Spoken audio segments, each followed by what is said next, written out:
Nigga, this is what that jungle do. You been plotting, nigga, wasn't you? I should've never. Welcome to Lost Culture, your one-stop destination for everything pop culture. My name's Astøn, and today with me is Tia. And we're going to be talking about Power Season 5, Episode 3. I got it right this week. So, first character we want to talk about is Ghost. Let's talk about Ghost. We got Ghost. He's hanging out with tATE a lot this episode. Ghost came out smooth this episode. Yeah, actually did come out. He got, guess that murder calmed him down. The murder calmed him down. I didn't notice like the facial here, like it was going through different phases this episode. But beyond that, we see him going out with tATE. I see what he did with him and Fancy had to sit down. We see they had to sit down, and that's one thing I really noticed, that these two are not on the same page. Him and tATE are not on the same page at all. I think they're both trying to position themselves as the oneness of authority. And I think tATE wants Ghost to chill out and be humble, sit down and be humble and be glad I brought you in on this. And Ghost feels the exact same way. You be glad that I got in with you because you need me too. Yeah, because technically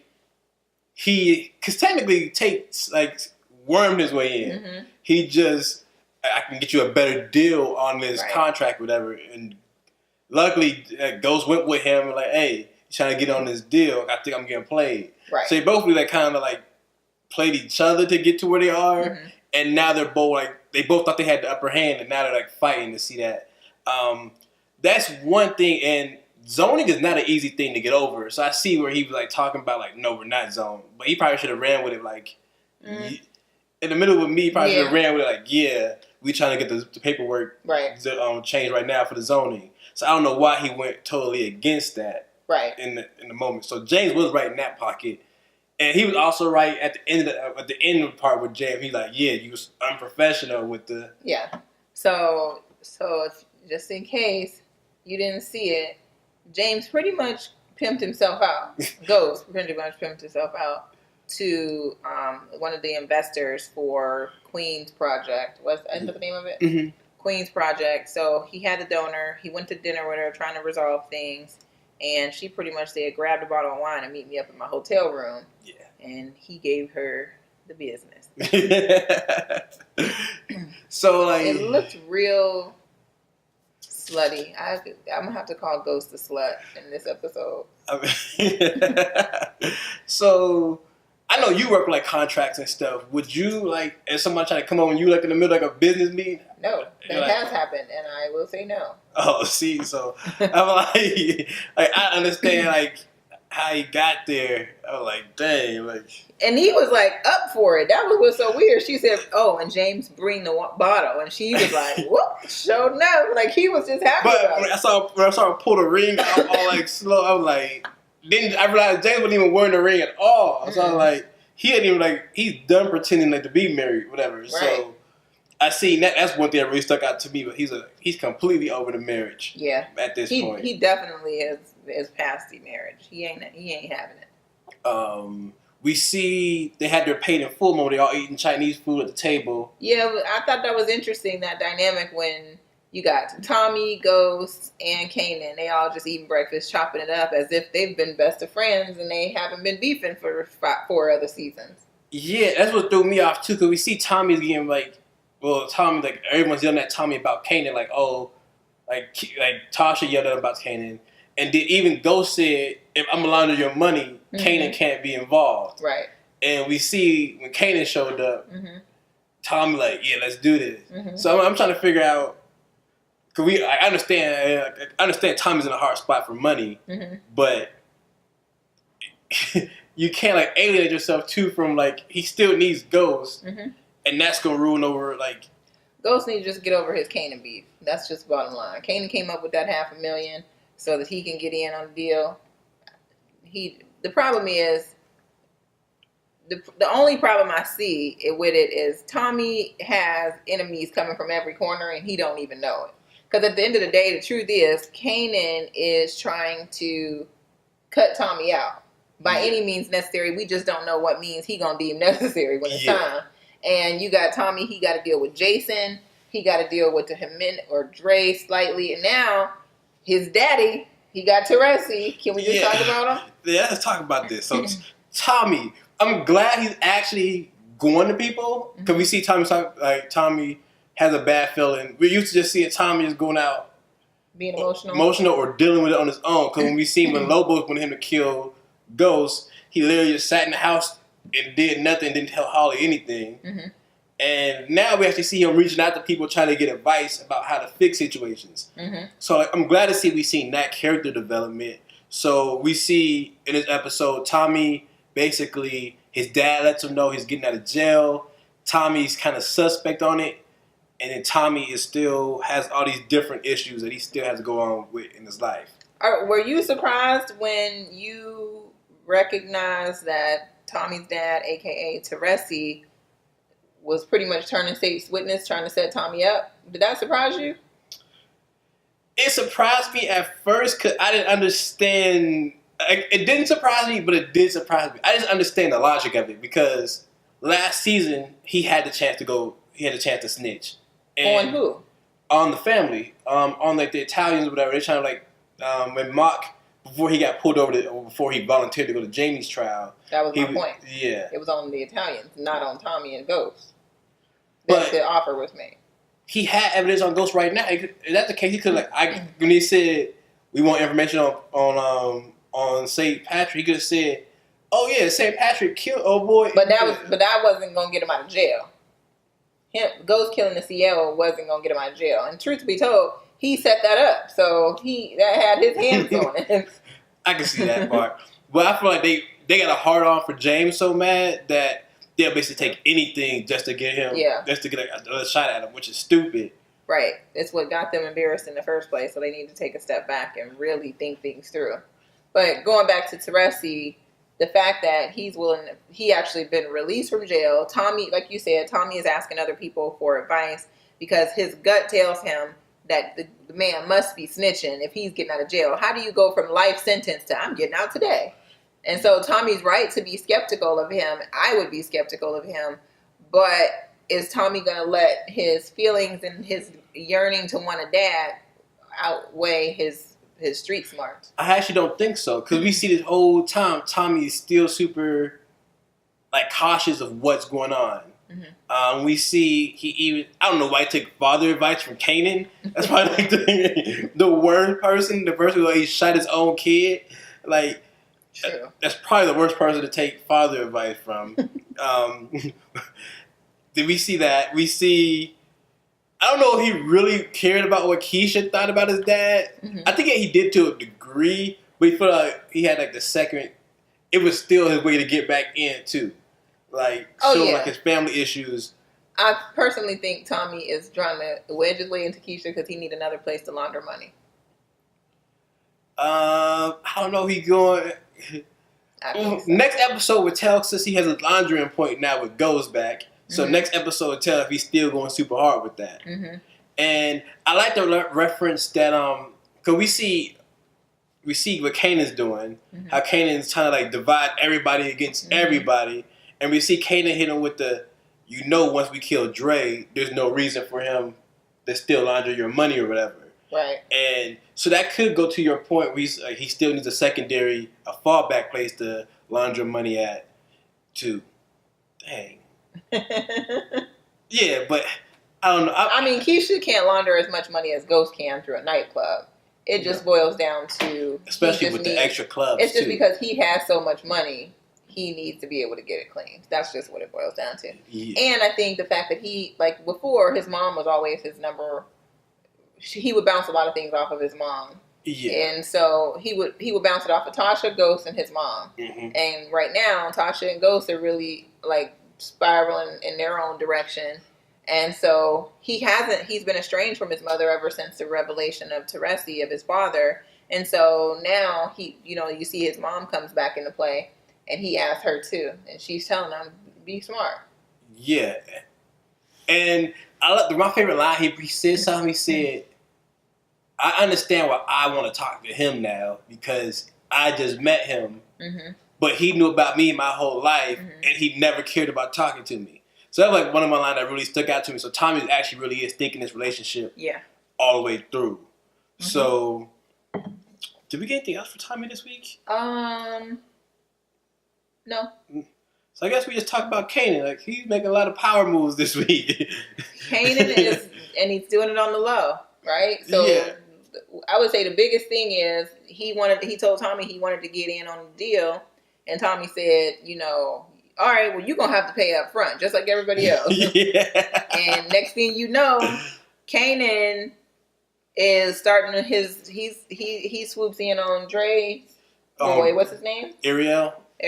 He swoops in on him, capitalizing off of that relationship dysfunction, or that dysfunctional relationship, and he obviously found out where the drop was because he robbed him of what, 300? But I don't think it was a drop. I think it was really he was outside the casino. Because remember, he went to the casino last season when they were beefing with Kannon. Kannon walked in the middle of the casino.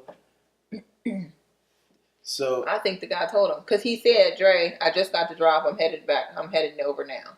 Well, yeah, I think he was just taking the money from the spot. Yeah, I think it was just when it was wrapped up, he just met him outside and just robbed him because he was there last season, so he knew where the location was. I got you. I don't know why. No, remember when he was talking to Ariel and he said, "Tell me about the gambling." Yeah, but last season, Kannon was at the casino. Is it in the same spot every time? I just assumed it was in the same spot because it was outside the warehouse. Tell me about the gambling. Yeah. That links it to Ariel. Yeah. And Ariel he's jealous because I know we're not talking about Dre, and we can talk about that, but he's already having feelings of jealousy, so. I don't think Ariel's having jealousy of Dre. You're talking about 2-Bit. Oh, 2-Bit. Yeah, oh, okay, yeah, 2-Bit. But Kannon, I like how Kannon flipped that murder that he forced Dre to do, like to prove himself last year. Because I like how last year, like actually a couple seasons ago, that Kannon finally. I was wondering at the beginning of the episode why they were showing that again. Yeah, and it made perfect sense how Kannon flipped that to show, anytime somebody like goes up against him, he basically throws a tantrum or something. Right. Yeah, so we seen that. We seen even though Dre didn't promote Ariel to number 2, D. Hemenz did. Mm-hmm. We see that. And my favorite line was when he don't nobody like Dre. Well, no, what's that something about? Everybody. He said everybody got a problem with Dre. Yeah. Something like that. And then as soon as he said that, it flips over to Hemenz like, how do you put up with this guy? So my thing is, they're playing off of the so like if your connect doesn't like you, your days are numbered. Yeah, he already set up his replacement basically. Mm-hmm. So you're like in area, you're like, you're number 2 now, and that is true. I think you said this a couple weeks ago. Like, why does Dre always like answer for people? Yeah. And we see the boss does not like that. Like, just shut up and just stay to the back. Right, because you know you're trying to hide something when you do that. Yeah, and we see. I don't understand why they were just killing people. It just didn't make. Well, the Hemenz guy, he wanted the quote-unquote supposed killer to do it just so he can see if he was truly a killer, if he had the heart. Because he didn't believe that he actually was the one that took Homie out. Yeah, but he was, like, struggling, too. No. After the first one, he was like, pow. Then he was just like, pow, pow, pow. Well, yeah, after you get man, yeah. He ain't struggled that bad with the first one. Yeah. I mean, he did wear white, though. Like you pointed out, who wears white to murk somebody? Yeah. I mean, I don't know. I never murked somebody. I don't know what you wear. But logically thinking. But we see Ghost is pretty proficient with killing people. Mm-hmm. And we never see him wear all white to go kill somebody. I mean, out of all the movies I've seen in my life and they are actually planning a murder, I never see people wear all white. Unless it's like a white painter suit. American Psycho, that's what they're going to think. But going for so we see Dre having his issues. We see Dre is going international now. He's leaving the New York scene behind. Oh, I must have missed that part. Well, yeah, when he promoted him, he was like, he's number 2 now. Yeah, any questions, ask him because I'm in charge of the overseas now. Okay. Or something like that. He said something about because remember the club was trying to go to Italy or something like that. That's right. I forgot about that. Yeah. So maybe he must have got that ill. That's what their way of telling us. They got the overseas clubs. They haven't mentioned that in the show or anything Not yet. as far as the club wise. But we see that. We see everybody 2-bit, and I don't even know the dude with glasses name. Dude is, I don't know, I call it a little ugly dude. Like, he just, we see they have their problem. This is one thing I got to ask you about. I've never seen anybody mad that someone took blame for a murder. No one wants to be responsible. Well, obviously, like, for your street cred, but you like, right. The person who matters knows, like, the boss knows you did it for him. Right. But it's better if you have people on the street running around like, yeah, I did the murder. Because know who the cops are going to go looking for? The guy who's out there claiming the murders. Right. I think the problem is these guys want recognition. So I don't think it's weird that they actually want the credit for it, because they obviously want people to your point, it must be street cred, or they just want some type of pat on the back or some type of praise, even if they ain't acknowledged of the murderer. They just feeling real jealous, and I think that's what it comes down to. I think it comes down to jealousy. I don't know what it is, because like when Ghost and Tommy kill people. But wait, you got 50 Cent planting little seeds too, and they sprouting. But my thing is like when like Ghost and Tommy or even Kannon kill people, they want to go under the radar. But this is all the D squad, inclusive of Dre. He is definitely the D team. Yeah, so I don't know. Like Ghost was trying to help him by pulling him off the streets, because he was never gonna be anything more than a corner boy. So he went from corner boy to number one in a matter of a season. Yeah. So this is the D squad. They don't know what the hell they're doing. They're just so sloppy, like super sloppy. That's how you know Dre is gonna be dead. And I don't understand why Dre didn't tell his people under him, hey, we not rocking with Kannon, Ghost, or Tommy and them. Right. Only people that know are him and Ariel. Because he doesn't have any organizational skills. He wants to be Ghost. You're not a Ghost, Dre. You are not Ghost. And that's one thing he brought up. Because Ghost, remember, didn't have any soldiers. Right. So they were all like super low key. And that's what the Hemenz crew brought up. He said, like, your crew like really violent right now. So once you kill all your soldiers, who's going to fight your wars for you? Because you can't just, that's because someone doesn't agree with you. You can't kill them. Like, you can maybe punish them, but you can't just kill them, because you make your whole organization weaker. And we see every week they just kill him. That's really his answer for anything, is just, hey, kill him. I don't like what he's doing. Kill him. Yeah. So he's making himself weaker. But what did I say last week? I said Dre was weak. I said he was weak because he does not know how to effectively communicate or even entice fear. You can make someone respect you without having to want to kill him, without threatening to kill him, but nobody respects Dre because he's a bitch. Yeah. Let's just say it. Yeah, so I don't really know anything else for Dre. You got any more comments for Dre? For Dre, I don't know. It's weird. The sister. That's what I was gonna say. The brother mentioned he got eyes for my sister or something like that. But we only seen them together once. I know. And that's when they were killing somebody when they brought Dre into the right. So I'm wondering if that's gonna have a further narrative. So maybe later. The sister likes Dre. He doesn't like. Cause actually, he just say something about you make my sister's pussy wet, but you can't even get my dick hard or something like that. So I think his sister likes Dre. Oh my God. Yeah. Is there some incest going on? Well, I think so. He's trying to figure out why my sister like you so much. And I don't understand, because you obviously aren't good at your job. Right. So I don't understand why my sister has this big, basically hard on for you, like, for choice of a better word, like, what she sees in you. Right. And I don't know either. But we never even seen, they don't do a lot of interacting. At all. Yeah, it's weird. But it's probably going to have, like a preview to what's to come in the rest of the season. So, can we talk about Angela, since the Hemenz is like this made me mad. Well, the made me mad is, just because you know one Spanish word, you able to break down who this other sibling was. No, why? Everybody knows. Hermana. Yes, we already know that siblings, but like in the streets, everyone like, oh, it's the Jimenez brothers. Mm-hmm. The whole FBI, it's the Jimenez brothers. Mm-hmm. She sit there, oh, this is like a number 2 or something. How do you say How do you say siblings in Spanish? Motherfucker. Well, I think it was silly how they came to the conclusion, but it's about time they did, because I was wondering, how have you not figured it out at this point? That's my first thing. I said, dang, even FBI, I think I heard the FBI would have more intel to know that these were right. a male and a female. Like, Right. Dang, even the FBI thinks it's 2 brothers. Mm-hmm.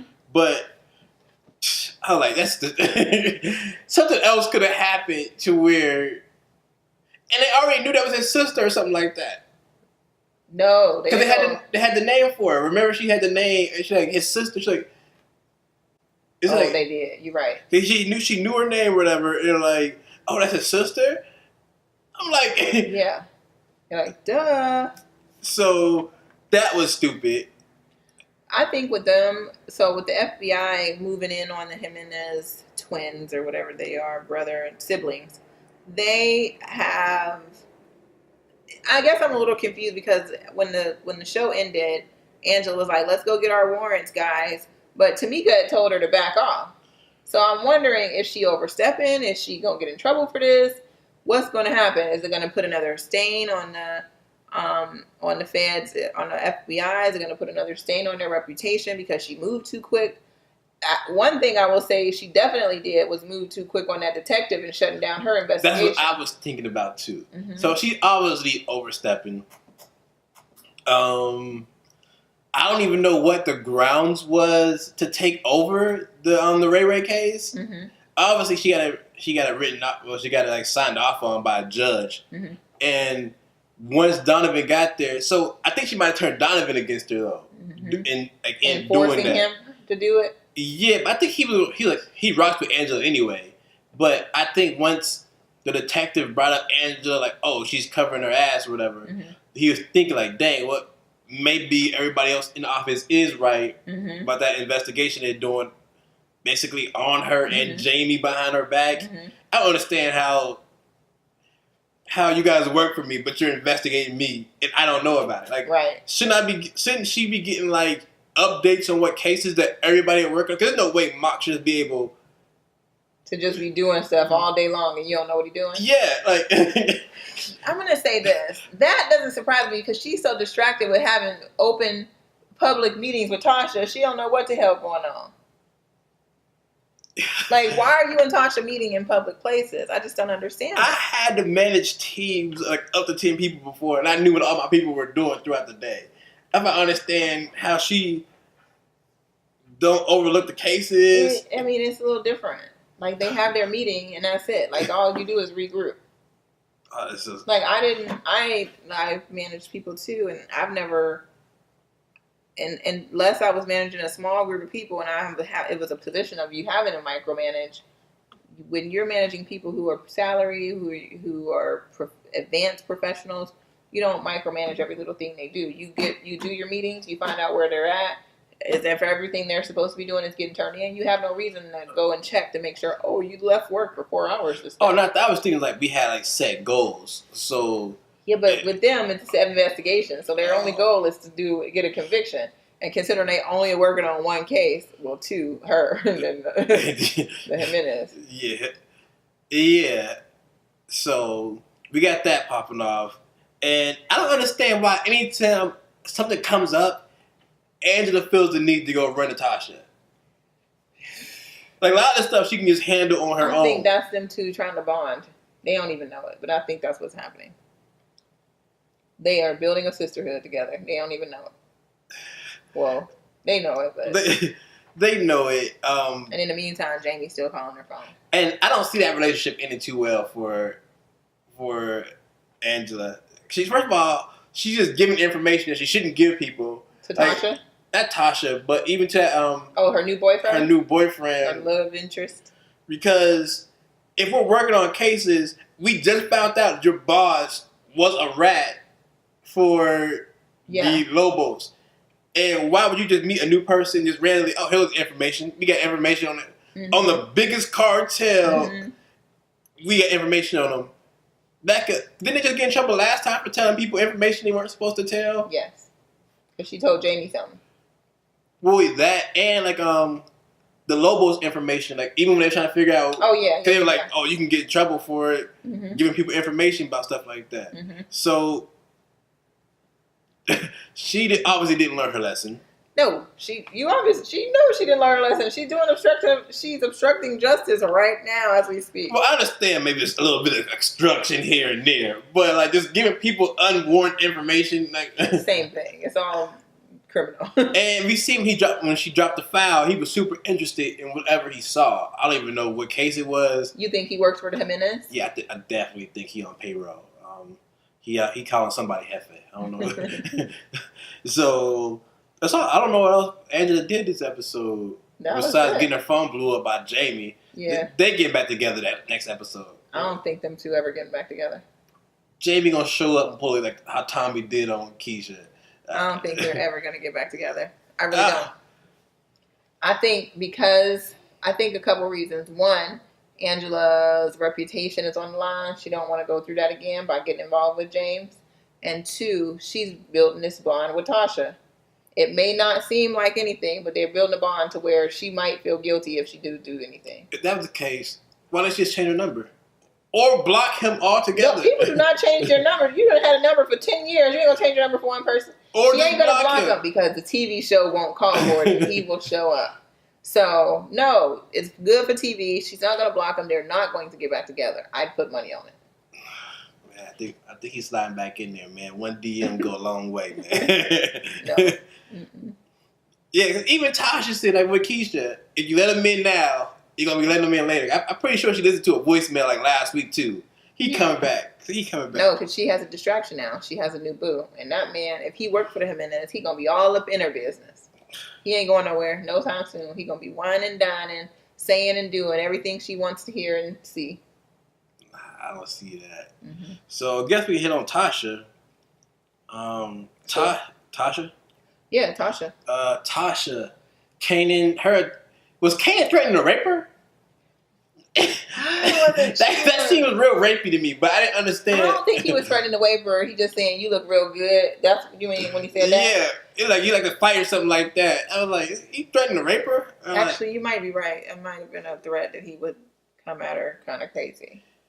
And that's why I got she threatened to kill him. Tasha is serious. She wants Kannon dead. I think she might be the one to do it. But I don't understand what her beef with. I understand like her kids, but even before then, she had some beef with Kannon when she had the gun like cocked and ready last time she showed up to the house. Well, the reason one, he was showing up to the house in a threatening way. He knew that they set him up, so she's scared that he's going to be set on revenge, and she knows if they don't get him first, he will get them, because he knows she made that phone call to turn him in. He ain't think about it at this moment because he got a bigger goal in mind. But as soon as he get what he want, he gonna come back to killing Tasha and Ghost. Yeah. AKA power. I just don't understand. And she finally did what I thought she should have did the whole time. Told Tariq the truth? Nah, I don't even think about that. I forgot about that. But when she went to a little grieving meeting by herself, which I think she should have did the whole time, which I didn't understand why she was forcing him to go. Because it wasn't healthy because he wasn't going to participate. And he actually stopped her from participating last time, so she couldn't really properly grieve. Yeah. So that's why I think she should have went by herself the whole time. It didn't make sense to me. I think it's good that she went by herself this time, but I don't see anything wrong with her asking James to go just because it was both of their daughter. And the truth is they are still married. They do still have a son that they're trying to get through to. And I don't think it's inappropriate for her to have asked him. He's checked out of the marriage, but she's not all the way checked out. Yeah. And I like how she realized, I feel like she just thinks the worst of Ghost anyway at this point. Because soon they mentioned old boy died. She's like, I can't believe he did that. I can't believe this. Yeah, I can't believe he did this. And the only reason I really thought about it was messed up, because even Tommy's like, ain't nobody gonna miss him. Only thing I thought it was messed up was now old boy is being investigated. That's the only reason I thought it was kind of messed up. Because the parents, Oh, yeah. He said, I'm being investigated now for this murder. Yeah. I like, dang, I can see on that side. Because like, now it's causing them more pain. Yeah. Because they stressed and going through something. Yeah. Yeah, so I can see on that side why, like, it was, like, obviously murder is wrong. But I can see on that side why, like, even in this situation, it's a little bit more wrong. Because now he is, like, stressed, putting another, like, heartache on his family. Right. And bringing that dude back into their life. Right. When they're here grieving over it. Right. But at the same time, she can't just come home, act my bro, you want to kill somebody. Kill Kannon. Yeah. She can do whatever she wants to do. She's right. He should have killed Kannon way back in that fire. Kannon, he should have, first of all, he should have survived. He got, like, I don't know, remember where he got stabbed at, but he got stabbed. I thought he bled out and then got burned. But he purposely did try to kill Kannon. So I can't say he didn't try to kill Kannon. But he don't usually try to kill people. He usually succeeds. So goes, you should have killed Kannon. I'm with you, Tasha. Yeah, he should have killed Kannon. But at this point, Kannon is also a necessary evil. At this point, yeah. Yeah, so we see Kannon did the little got the $250,000 or $500,000, how much he ever got from I thought only $300K though, but I thought it was 300. Maybe he had 200 from something else. Yeah, so we seen that. Dang, what else did we already said everything Kannon did, right? Yeah, Kannon. He had the meeting with Lil Drake's little number 2 or number 5. So that's why I understand. Like, she's like, oh, you should have killed Kannon if you want to kill somebody. And she doesn't know all this other stuff going on. She just knows that she sees him hanging out. That's why when she rolled up on Tommy, he was like, look, T, we need him right now because of XXX. I don't know why she just didn't tell him just now he threatened her. Because Tasha's dramatic. She needed to do it at a different time. And going over, like you said, she confessed to Tariq.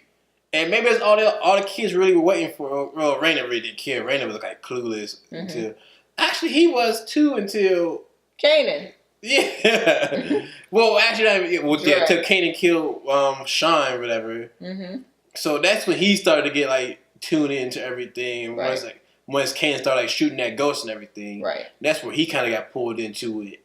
But those kids actually grew a pretty good life. There's no reason for Tariq to really be out there robbing. No. Why would you need to go? You don't need to rob anybody. Your parents give you whatever you want. He's just a little punk, and that's why good he got dropped off at Choke. I hope he stays there. I was surprised he actually made it. I don't know if it's Choke or Choked. Choked. I was surprised he actually went there. I didn't think he was going to show up. I don't think he's going to be staying. I don't know why. I just don't. I think he's going to stay in this story. What I think, cause in this episode, they had a police officer come and question him.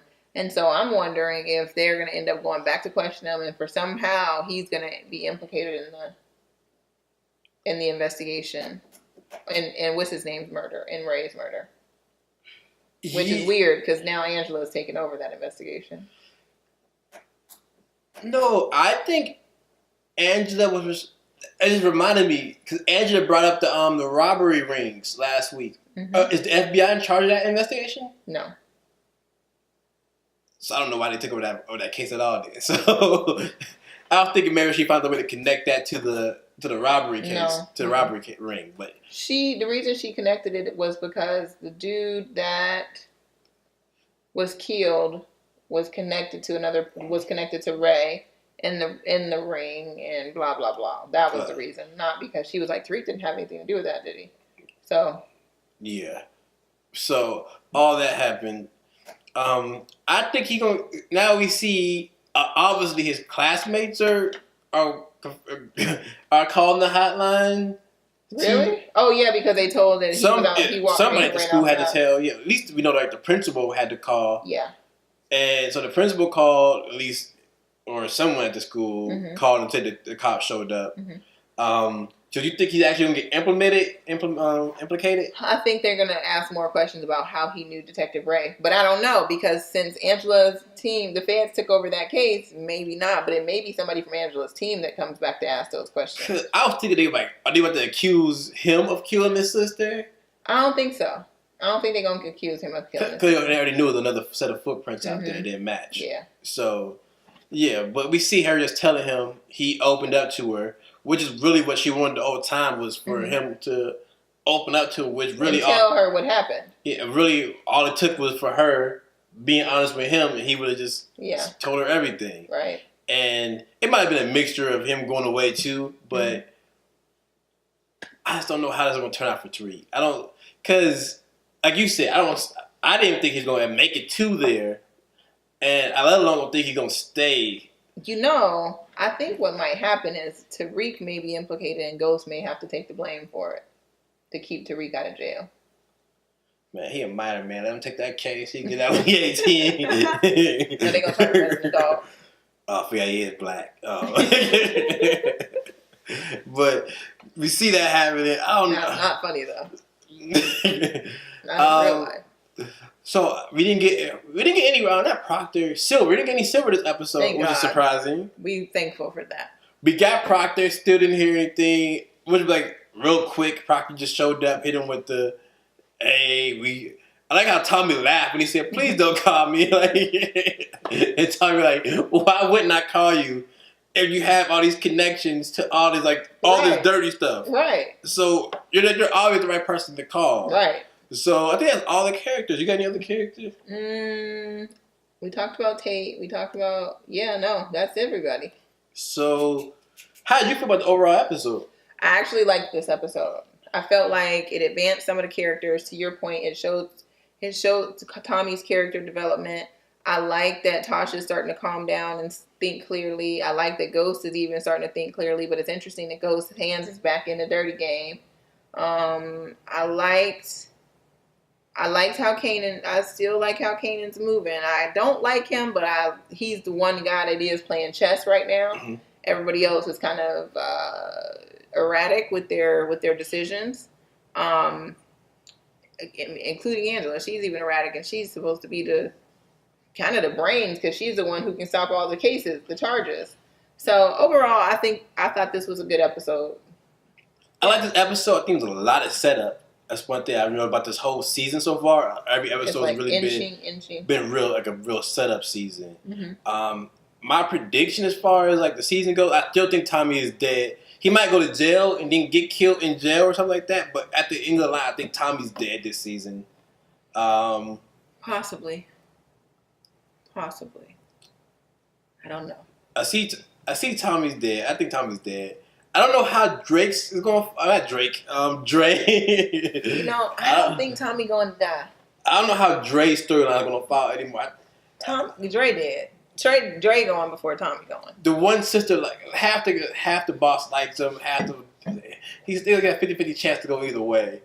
But something's gonna happen with like him and Kannon. But no, Dre definitely gonna die. He ain't no 50-50 chance.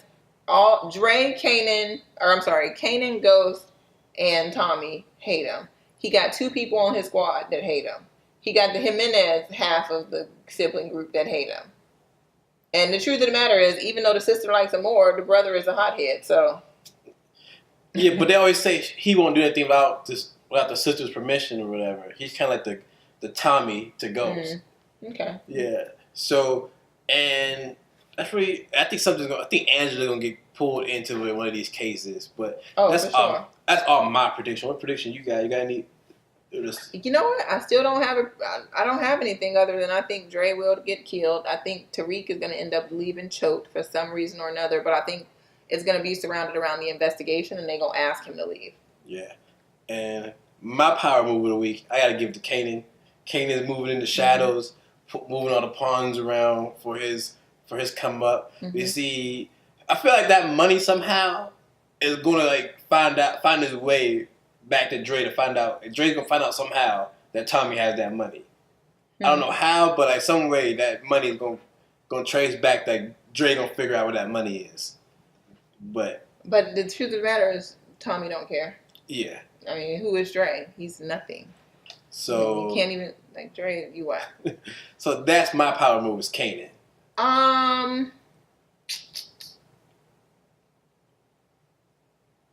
Oh, this is a hard one for me. I'm going to have to give it to Tariq because even though it's a sucker move, but he done finagled his way out of a life sentence. He got himself out of jail. and playing Tommy like a fiddle.